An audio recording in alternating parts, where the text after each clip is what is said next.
This brand that sells on Near2 and also does a great job on Instagram were previously two bar owners, Sam Smith and Rob McGregor. Jane, tell me more about them and tell me what they're doing really well.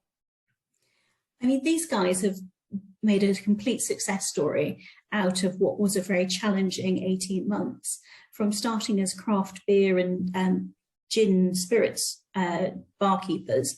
They created their own gin brand, which is great fun and created some nice income for them when they couldn't actually open their bar.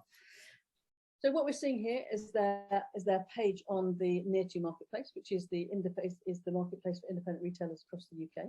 So Jane, show me some product and then let's go and jump across and look at their Instagram feed.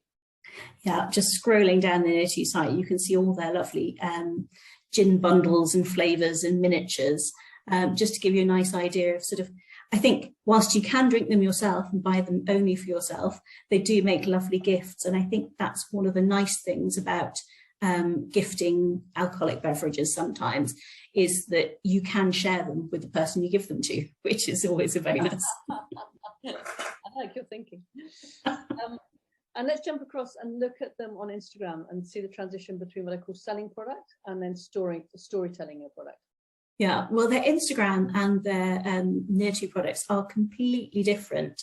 Whilst on Near2, you can see the gin, see the story of the gin, and really understand why they've created a pink gin that's actually colourless. On their Instagram, you very much see what they are as a bar, and very traditional sort of bar messaging as a way, their opening hours, what's been happening to them. I mean, you can see very unfortunately they had a break-in recently, and they use that to a great extent on their social media. They actually had a themed night based on their break-in, produced a new beer and cocktail based on their break-in, and I think they probably made their money back on the glazers actually from the incident.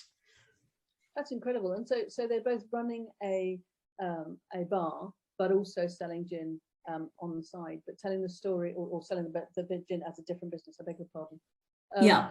But they're blending the two things really seamlessly together in a really rather lovely way, beautifully stylish. Look at that cocktail, isn't that delicious?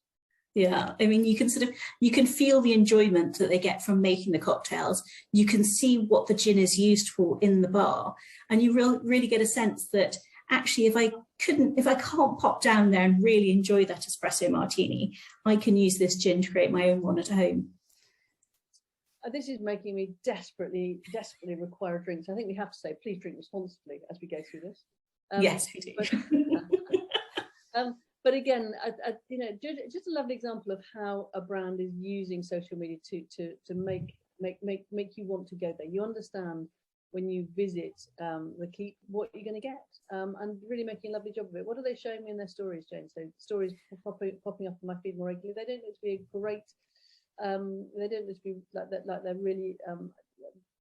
I'd say they're not leveraging stories, but what have they got? What have they got to show us? I think on their stories, they're just really showing what they were doing for a while, and I think they still may be doing, is they have a little Flamingo Gin Club where you can join, and every month you get a selection of the gins, some mixers, and some little snacks as well. And I think this is one of their lockdown projects. So you could get gin delivered to your door before they had the large bottles. So they're using that sort of content for their stories. But I think also, judging by what we've seen on their Instagram, they're too busy having fun to record stories. I think they're too busy producing lovely gin and beautiful cocktails in store to really leverage their social stories too much. It looks great fun, but it's really bringing it to life, isn't it? Yeah, I mean, that image of the gin in the garden, that makes me want summer now. And something, and this is, the key thing is this is shot on an iPhone. It's not high production. Any brand can do this. You're watching this within the Maybe platform, so if you've got any questions, please do use the little button to the bottom right hand side, and our social media teams will help you. Jane, as always, thank you so much, and look forward to seeing you again very soon. Thank you very much, and I'll see you next time.